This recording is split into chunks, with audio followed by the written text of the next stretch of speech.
ये कहानी छगनपुर नाम के एक छोटे से गांव की है, जहां अजय नाम का एक गरीब किसान रहता था। अजय के परिवार में उसके अलावा उसकी पत्नी सीमा और एक बेटा राजू था, जिनके साथ वो बहुत खुशी खुशी रहता था। अजय के पास गांव में अपनी एक जमीन थी, जहां पर खेती कर वो अपने घर का पालन पोषण करता था। परंतु अब उसकी वो जमीन पहले की तरह उपजाऊ नहीं रही थी। धीरे धीरे उसकी जमीन से फसल की पैदावार भी कम होने लगी थी।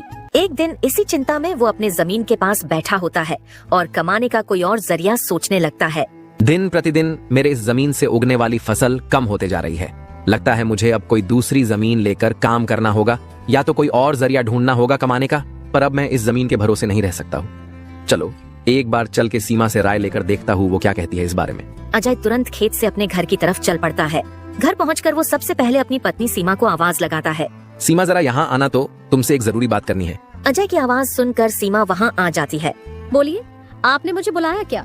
हाँ सीमा, मुझे तुमसे एक जरूरी विषय पर बात करनी है और तुम्हारी राय जाननी है। हाँ बोलिए, क्या बात है? सीमा, तुम तो जानती हो हमारी जमीन अब पहले की तरह इतनी उपजाऊ नहीं रही है, और अगर मैं ज्यादा खाद वगैरह डालने की कोशिश करूंगा तो कहीं उसकी मिट्टी और खराब ना हो जाए। इसलिए सोच रहा हूँ कि कुछ समय के लिए उस जमीन पर खेती करना छोड़ दूं। हर साल थोड़ी थोड़ी खाद उसमें डालता रहूंगा, जिससे कुछ सालों बाद वो पहले की तरह उपजाऊ हो जाएगी। फिर उसमें खेती करना शुरू कर दूंगा। हाँ, ये ठीक रहेगा। इससे आपकी जमीन भी सही रहेगी और उसमें उगने वाली फसल भी। हाँ, पर तब तक मैं क्या करूं? क्योंकि मेरे पास दूसरी तो कोई जमीन नहीं है, तो घर का खर्च चलाने और राजू के पढ़ाई के लिए कहाँ से पैसे जुटा पाऊंगा? आप एक काम क्यों नहीं करते, एक बार जाकर गांव के जमींदार काका से मिल लीजिए। वो तो बहुत अच्छे और नेक दिल है, वो आपकी जरूर कोई मदद करेंगे। हाँ सीमा, ये ठीक रहेगा, क्योंकि काका अगर कोई नया काम भी करने बोलेंगे तो वो उसमें भी मेरी मदद कर देंगे। ठीक है सीमा, तो मैं कल सुबह सुबह ही काका से मिलने उनके घर चला जाऊंगा।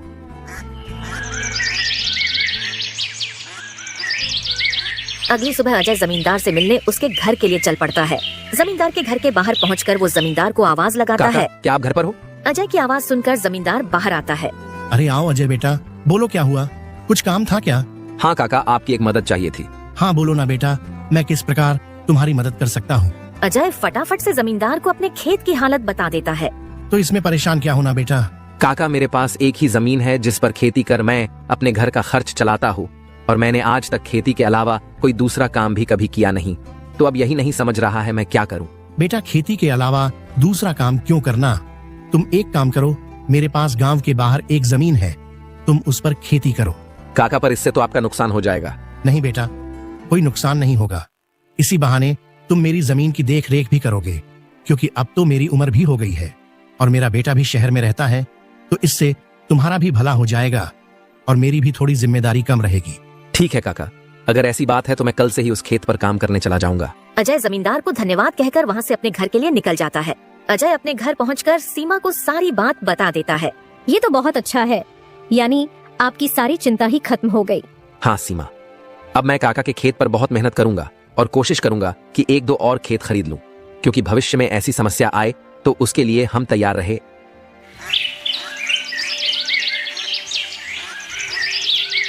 अगली सुबह अजय जमींदार के खेत पर काम करने निकलने वाला होता है तो सोचता है, काका की जमीन गांव के बाहर है, तो शायद शाम को आते आते देर हो जाए, इसलिए सीमा को बोलकर जाता हूँ। सीमा, जरा यहाँ आना तो।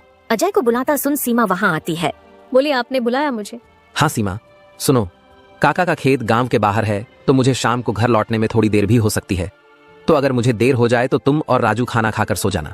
ठीक है, पर अपना ध्यान रखना। और हाँ, 1 मिनट रुकना, मैं आपके खाने का डिब्बा लेकर आती हूँ, वो लेकर ही जाना।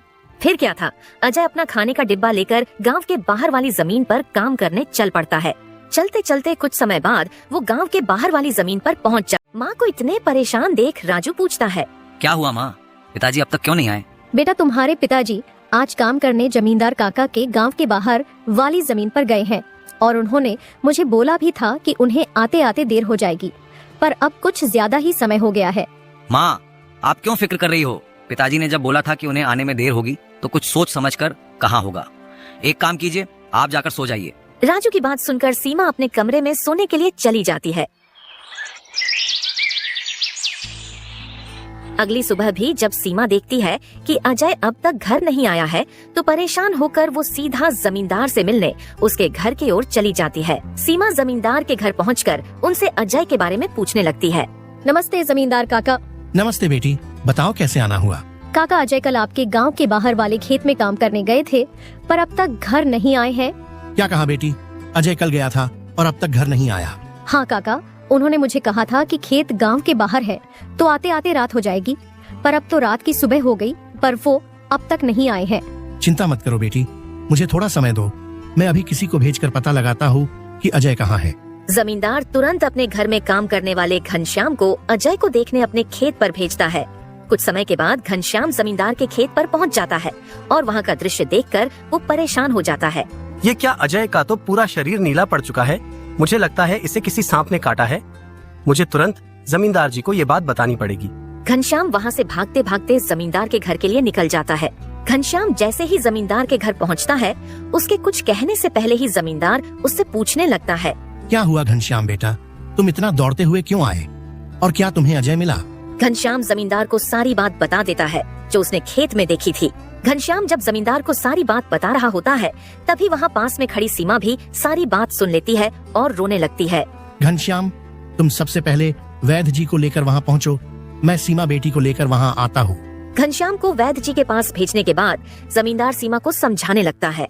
सीमा बेटी, पहले तो तुम रोना बंद करो और जल्दी से मेरे साथ चलो, क्योंकि तुम्हारे रोने से अजय ठीक नहीं होगा। फिर क्या था, जमींदार सीमा को लेकर अजय को देखने उसके खेत के तरफ निकल जाता है और घनश्याम वैद्य जी को लेने दूसरी तरफ निकल जाता है। जमींदार और सीमा जब वहाँ पहुँचे तो उन्होंने देखा अजय बेहोश हालात में खेत में गिरा था और उसका पूरा शरीर नीला पड़ चुका था। सीमा अजय के पास बैठकर रोने लगती है।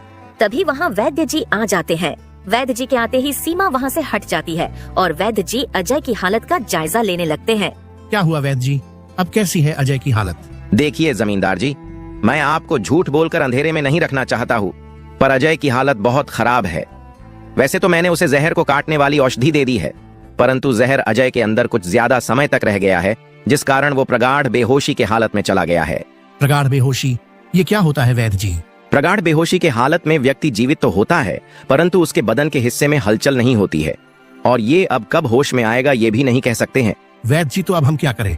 देखिए जमींदार जी, अभी के लिए मैं कुछ दवाइयाँ दे रहा हूँ, उसे समय समय पर पानी में मिलाकर देना, बाकी तो सब ऊपर वाले के भरोसे हैं। वैद्य अजय की हालत का जायजा लेकर और दवा देकर वहाँ से चले गए। फिर कुछ गांव वाले अजय को लाकर उसको उसके घर के बिस्तर पर लिटा देते हैं। देखो सीमा बेटी, तुम बिल्कुल चिंता मत करना, तुम अजय की अच्छे से देखभाल करो, देखना वो बहुत जल्द ठीक हो जाएगा। और तुम्हें अगर किसी भी चीज की कोई भी जरूरत हो तो मुझे जरूर बता देना, और हर महीने मैं तुम्हारे लिए और राजू के लिए कुछ पैसे भेजता रहूंगा, पर तुम हिम्मत मत हारना। आपका बहुत बहुत धन्यवाद काका, आप हम लोगों की बहुत मदद कर रहे हो। जमींदार फिर वहाँ से सीमा को दिलासा देकर चले जाते हैं। जमींदार के जाने के बाद वहाँ राजू आ जाता है और अपने पिता की हालत देखकर सीमा से उसका कारण पूछने लगता है। माँ, ये पिताजी को क्या हुआ है? बेटा, तुम्हारे पिताजी को कल खेत में सांप ने काट लिया है, जिस कारण वो बेहोश हो गए हैं। माँ, तो पिताजी होश में कब आएंगे? बेटा, वैद्य जी ने कुछ दवाइयाँ दी है और उन्हें समय समय पर पिलाने कहा है। उन्होंने बोला कि उन दवाइयों से वो बहुत जल्द ठीक हो जाएंगे। पर माँ, पिताजी की ऐसी हालत है तो अब हमारे घर का खर्च कैसे चलेगा? बेटा, तुम उसकी चिंता मत करो, मैं हूँ ना, मैं सब संभाल लूंगी। नहीं माँ, आप क्या क्या करोगी? आप पिताजी का ध्यान रखोगी, आप घर संभालोगी कि घर का खर्च देखोगी? माँ, आप बस पिताजी का और घर का ध्यान रखो, मैं अब खेत पर काम करके घर का खर्च चलाऊंगा। राजू की ऐसी बातें सुन सीमा भावुक हो जाती है। नहीं बेटा, तुमको काम करने की कोई जरूरत नहीं है, मैं सब संभाल लूंगी, तुम बस अपने पढ़ाई का ध्यान रखो। तुम्हारे पिताजी का सपना है कि तुम बहुत बड़े अफसर बनो, और मैं तुम्हें वो बनाकर रहूंगी, भले उसके लिए मुझे कितनी भी मेहनत क्यों ना करनी पड़े। फिर सीमा राजू को वहाँ से पढ़ने भेज देती है। मुझे अब कुछ करना ही होगा, क्योंकि मैं अब अजय का ठीक होने का इंतजार तो नहीं कर सकती हूँ। मुझे अब खुद जाकर खेती करनी होगी, और हो सके तो कोई और काम भी देखना होगा। अगली सुबह सीमा सीधे जमींदार से मिलने पहुँच जाती है। नमस्ते जमींदार काका। नमस्ते बेटी, बताओ कैसे आना हुआ, और अजय की तबीयत अब कैसी है? काका, अजय की तबीयत फिलहाल तो वैसी ही है, और मुझे आपकी एक मदद चाहिए थी, इसीलिए मैं आपसे मिलने चली आई। मैं तुम्हारी किस प्रकार मदद कर सकता हूँ? काका, मैं चाहती हूँ कि जो जमीन आपने अजय को दी थी काम करने के लिए, आप मुझे उस पर काम करने की इजाजत दे दी, ताकि मैं उस पर काम करके अपने घर का खर्च और राजू की पढ़ाई करा सकूं। बेटी, पर तुम्हें वहाँ काम करने की कोई जरूरत नहीं है, मैं हूँ ना, मैं तुम्हारे घर के लिए जो भी खर्च लगेगा हर महीने भेज दिया करूँगा। नहीं काका, आपने अब तक हमारी बहुत मदद की है। अब आप बस मुझे आपके खेत में काम करने की इजाजत दे दीजिए। मैं अब खुद काम करके अपना घर चलाऊंगी और अपने बेटे को बड़ा अफसर बनाऊंगी। जमींदार सीमा को बहुत समझाने की कोशिश करता है, पर सीमा जमींदार की बात मानने तैयार नहीं थी। आखिर में सीमा की बातें सुनने के बाद जमींदार सोचने लगता है। मुझे लगता है सीमा मेरी बात नहीं मानेगी, पर अगर वो काम करने इतने दूर जाएगी तो वो अजय का ध्यान नहीं रख पाएगी। एक काम करता हूँ, मैं सीमा को मेरी गांव के अंदर वाली जमीन पर काम करने के लिए कह देता हूँ, ताकि वो खेतों पर काम भी कर सके और अपने घर का ध्यान भी रख सके। ठीक है सीमा बेटी, मैं तुम्हें अपने खेत पर काम करने की इजाजत तो दे सकता हूँ, पर तुम्हें मेरी एक बात माननी होगी। हाँ काका, बोलिए ना। बेटी, तुम्हें मेरे गांव के बाहर वाले खेत पर काम करने की कोई जरूरत नहीं है। मेरे पास तुम्हारे घर के नजदीक भी एक खेत है, तुम वहाँ काम कर सकती हो, ताकि तुम अपने घर का और अजय का दोनों को ख्याल रख पाओगी। काका, ये तो और भी अच्छा रहेगा, इससे तो मेरी बहुत मदद हो जाएगी। बेटी, पर एक छोटी सी समस्या है, वो खेत बाहर वाले खेत से थोड़ा छोटा है। हाँ तो कोई बात नहीं है काका, वो खेत मेरे घर से नजदीक है, वही बहुत बड़ी बात है। मैं खेत में काम करने के साथ साथ दूसरे के घर का काम भी करना शुरू कर दूंगी, ताकि उन पैसों से मैं राजू की पढ़ाई का खर्च निकाल सकूं। बेटी, पर तुम्हें इतना काम करने की क्या जरूरत है? काका, मुझे काम करना ही होगा। अजय का सपना था कि राजू पढ़ लिख कर बड़ा आदमी बने। अगर मैं मेहनत नहीं करूंगी तो उसका सपना अधूरा रह जाएगा। राजू की पढ़ाई के लिए और घर चलाने के लिए मुझे हर हाल में ये जिम्मेदारी उठानी पड़ेगी। जमींदार सीमा के संकल्प और साहस से भावुक हो जाते हैं। ठीक है बेटी, तुम्हारी मेहनत देखकर मुझे पूरा भरोसा है कि तुम जरूर सफल होगी। मैं तुम्हारी हर संभव मदद करूंगा। तुम कड़ी मेहनत करो, भगवान भी तुम्हारे साथ है। सीमा ने जमींदार के गांव के अंदर वाले खेत पर काम करना शुरू कर दिया। वह सुबह खेत पर काम करती और दोपहर के बाद गांव के घरों में सफाई और खाना बनाने जैसे छोटे मोटे काम करने जाती। धीरे धीरे सीमा की मेहनत रंग लाने लगी। खेत में अच्छी फसल हुई, जिससे उसका घर चलने लगा, और जो पैसे वह दूसरों के घरों में काम करके कमाती थी, वह राजू की पढ़ाई में खर्च करने लगी। बेटा, मैं चाहती हूँ कि तुम मन लगाकर पढ़ाई करो। तुम्हारे पिताजी का सपना है कि तुम अफसर बनो। मैं तुम्हारे लिए हर मुश्किल को पार कर लूंगी। माँ, मैं कड़ी मेहनत करूंगा। एक दिन मैं पिताजी का सपना पूरा करके दिखाऊंगा। सीमा की मेहनत और त्याग से गांव के लोग भी प्रेरणा लेने लगे। उन्होंने देखा कि कैसे एक माँ अपने परिवार के लिए हर कठिनाई का सामना कर रही है। इसी बीच अजय की हालत धीरे धीरे सुधरने लगी। वैद्य जी की दवाओं और सीमा की देखभाल ने जहर का असर कम कर दिया। एक दिन अचानक अजय को होश आ गया। अजय को होश में आते देख सीमा बहुत खुश हो गई। अजय, तुम्हें होश आ गया। भगवान ने मेरी मेहनत और दुआएं सुन ली।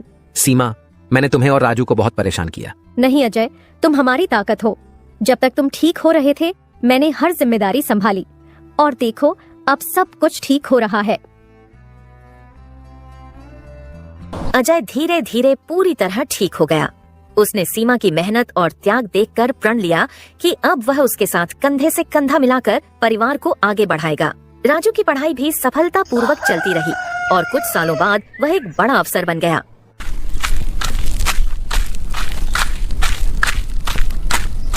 माँ, पिताजी, मैं आज जो कुछ भी हूँ वह आपकी मेहनत और त्याग के कारण हूँ। नहीं बेटा, ये सब तुम्हारी माँ का बलिदान है। उसने हमारे परिवार को बचाने के लिए हर मुश्किल का सामना किया। सीमा का त्याग और अजय का साथ, दोनों ने मिलकर एक नई मिसाल